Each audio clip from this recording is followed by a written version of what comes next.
What is going on, guys? Predator458 here, and welcome back to my channel, and welcome back to World of Warships, where today we're going to be taking a look at another viewer replay, once again submitted by RobertoB. This time he is in a ranked battle, and his weapon of choice is the Tier 8 Japanese premium cruiser, the gorgeous Atago, one of, if not the best looking ships in the game, and I know many people out there agree with that statement. But anyways, as I said, ranked battle, and it is on the ocean map. Hooray! I hate this map so very much, although I do suppose it is perhaps one of the more realistic maps in World of Warships. But before we get too much into the gameplay, I do want to just sort of apologize for going back to relying so much on viewer replays at the moment. Unfortunately for World of Warships content, Armored Warfare is currently running quite an epic special event. From I think it was Monday until Saturday, playing for the event runs for 3 hours every night, 8 o'clock my time until 11 o'clock, and during that period of time, plus 400% experience or reputation as they call it in the game, plus 100% to your credits. And if you play 5 games during that 3-hour period each night, you will actually win yourself gold, which is obviously, just like World of Warships, the premium currency. And if you play those 5 battles every single night of the event, in total, I think you will win yourself roughly 3,600 gold, which is enough for, I think, a month of premium time, and you'll still have extra, gold left over. So that's currently what I'm doing. I'm really putting a lot of time into playing that. And unfortunately, once the event ends, either I was really enjoying it, enjoying my time, and I don't want to stop playing, or I'm so pissed off and frustrated that I can't play anything else. Last night, being Tuesday night, I was really enjoying it, and I didn't want to stop. Tonight, on Wednesday, it wasn't as good. It was extremely frustrating. So yeah, that's why I'm not really playing a whole lot of World of Warships right now. But anyways, onto the battle. Got a Nagato in front of us, 16 kilometers. The matchmaker was a little bit weird in this battle. His team has 2 Amagis, 2 cruisers, I think Roberto and his Atago, and then they also have a New Orleans, and then they have 3 destroyers. Enemy team has 3 battleships. They have Amagi, Tirpitz, and Nagato. Then they have 2 cruisers as well. 1 New Orleans, I'm not sure what the other one was, and then 2 destroyers. So a little bit of a mismatch there, but we'll just have to deal with it and see what we can do.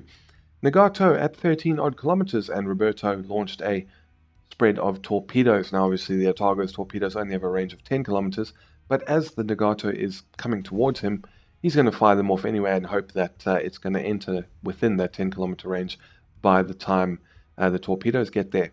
11 kilometers now, and he's about to get spotted. I can only imagine he's running concealment expert on his captain or something, because if memory serves, the detection range on the Atago is 11.9 kilometers. So to be spotted at 10.9 must be doing something.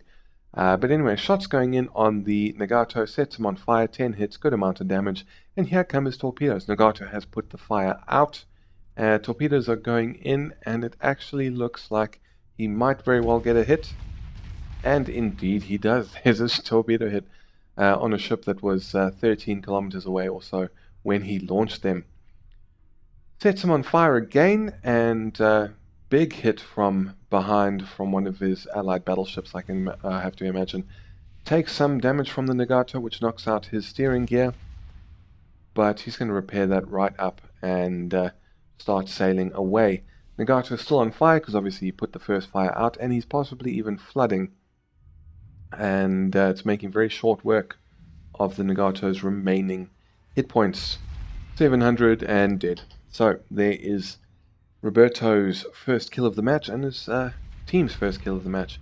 His team has lost one of their destroyers though, and now he's faced with this Tirpitz at 15 kilometers. He is sailing directly away from him.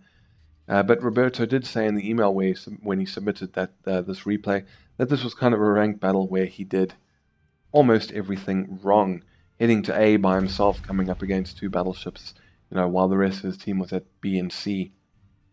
And here as he said in his email, he's going to do a fighting retreat, as he put it, and head towards the map border. Tirpitz is not paying attention to him, so he's turning towards to just close distance a little bit, getting some hits with the high explosive and doing decent enough damage. 14 kilometers is going to try his little torpedo trick again. Indeed, he is going to fire a salvo, or a spread of torpedoes, should I say.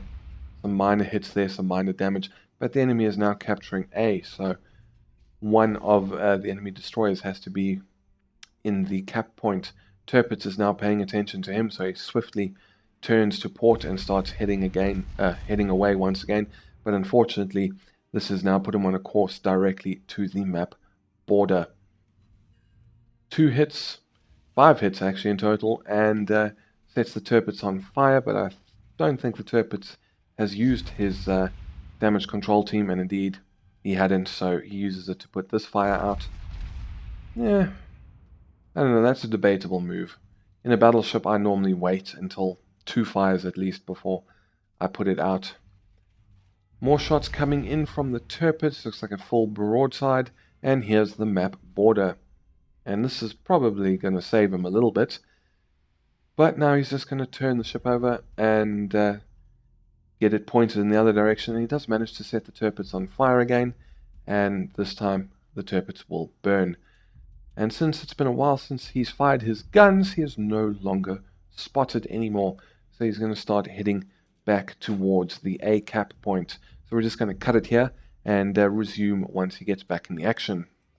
Alright, so as he's moving back in, the enemy has started to capture B. It is a New Orleans at the moment, but potentially one of their destroyers is there as well.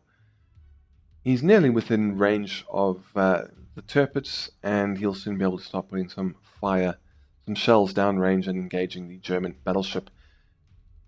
And there we go, he's going to start taking the lead, and he's going to fire off a full salvo, firing his guns sequentially.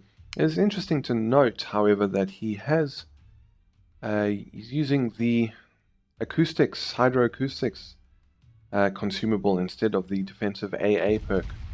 Perhaps a sign of the times that carriers are no longer all that popular at the moment. However, when you watch this on Thursday, the next patch will be coming out for World of Warships, so it'll be interesting to see what happens there if carriers make a bit of a comeback. I'm not entirely sure why people seem to stop playing them, but obviously something happened and people weren't happy with them anymore. So set him on fire again, and more shots going in, and there's a second fire. So in all likelihood we will see that go out soon, unless of course his damage control team is on cooldown. Some more hits, and there we go, fires are out on the Tirpitz, but it's down to pretty much half health. And he's moving into the A cap point now, so he's just started to capture that. As you can see, while we were away, things didn't go terribly well. His team lost a battleship, cruiser, 2 destroyers, while the enemy team is still on the same after losing 2 battleships and a cruiser. Points are closer than they were, down to 70 odd points between the teams. And he's just set the Tirpitz on fire once again, just harassing him, slowly trying to whittle down his health. Armagi is not sure what he's doing, who he's engaging. His guns look like they're all pointed to his port side. And there we can see New Orleans and the Hatsuharu are now within the C capture point, and Roberto has managed to capture A for his team.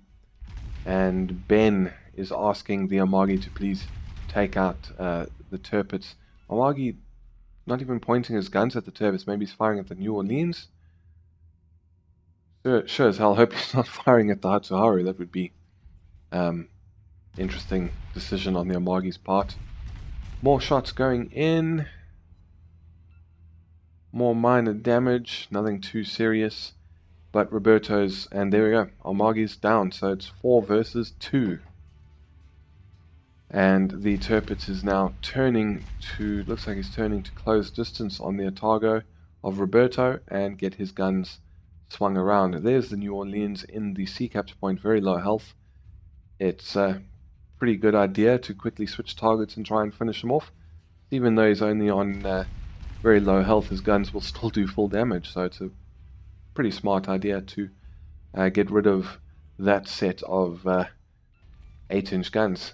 Sets him on fire, gets the kill, takes a Citadel hit from the Tirpitz, and is now going to try and start moving away. Enemy team has pretty much closed the points gap. Not a whole lot in it anymore. I'm going to fire off a spread of torpedoes and just hope that the Tirpitz keeps sailing in a straight line. Tirpitz is down to less than 12,000 hit points. So one torpedo hit would finish him off, or could potentially finish him off. More shots coming in. Yeah. Not sure if that was just RNG off the Tirpitz player aimed a bit poorly, but at the end of the day, Roberto didn't take too much damage, and he gets himself Witherer. More shots going in from the rear 2 turrets while we wait for the front 3 to turn around. And Tirpitz is now turning in, and that looks like it might turn him straight into the path of Roberto's torpedoes. Minor, or no damage there, minor hit. Torpedoes coming in from one of the destroyers, and yeah, there we go. Another torpedo hit finishes off the Tirpitz and gets himself Arsonist. So that's Witherer and Arsonist. So he's just going to move back into the B capture point, going to put some long-range fire down on the Hatsuharu to try and hopefully help out his allied Fubuki, because if that Fubuki dies, it will be 1 versus 2. Torpedoes going in on the allied destroyer, and it was sunk by the other destroyer that wasn't actually spotted. And as Roberto said, stay alive. I think that was pretty much the exact moment that the allied destroyer got sunk. So he's moving into the B capture point, and he's just going to try and take that for his team. They're now behind on points, and one of the enemy destroyers saying GG already. Bit premature maybe, but anyway, he's just been detected, so someone is within 11 kilometers. And he's just maneuvering the ship, constantly turning left and right. Might want to try and vary his speed a little bit more, but I think he's doing that right now. I see the speed dropping quite quickly. But that might just be from the turn, and indeed is speeding back up. And there is the other destroyer, the Fubuki, very, very low health. 850 hit points, and there come some torpedoes. Shots going in, and he manages to land a shot and get himself high caliber. So that's Witherer, Arsonist, and high caliber. Just going to stay within A and try and finish capturing that. That kill did give his team the points advantage back, and obviously once B is captured, it will continue to grow the points advantage. There is a smoke screen by the last remaining destroyer. And I think he's just going to wait until B is secured, and then he's going to move in. Here comes some more torpedoes. He has activated his hydroacoustic search, and he's going to just move in and try and see if he can spot the last remaining enemy. He wasn't on didn't have a whole lot of hit points remaining, if memory serves. So hopefully it won't take too long to finish him off. And you can see the notification that his aircraft was being attacked. So the Hatsuharu didn't actually turn off his AA guns, gets 3 hits, takes out his engine and wipes out pretty much all of his health. So because the Hatsuharu didn't switch off its AA guns, it ended up giving its position away. In actual fact, if you look, Roberto has had his AA gun switched off the entire time. And there it is. Can he finish it off with this salvo? He just needs 1 hit, and wow. One gun goes high, and the other gun splices. So that was interesting. I'm going to fire off the last remaining turrets, and indeed he manages to get the kill and Kraken unleashed. So as you can see, he earned himself 724,000 credits, 8,500 experience. Always have to think about that. Always want to call it reputation. Arsonist, Witherer, High Caliber, and Kraken Unleashed. 118 target hits, 2 torpedo hits, 4 incapacitations, 5 kills, 10 fires, 2 floods, and captured a base twice. Coming first place on his team with 2,851. Base XP, Fubuki was second with 2,171. Hatsuharu did really well on the enemy team, coming first with base XP of 2,063. As for damage done, 49,000 high explosive, 53,521 from fires, 11,888 from floods, and 14,647 from the torpedo hits, which gives him a grand total of 129,059 damage done. So, really good match. Roberto, thank you very much for sending it in. I really enjoyed watching it, and I hope you guys did too. But anyways, that is it for this video. If you enjoyed, please feel free to hit the thumbs up button down below, and consider subscribing for more World of Warships, Armored Warfare, and a few other things that are thrown to the mix from time to time.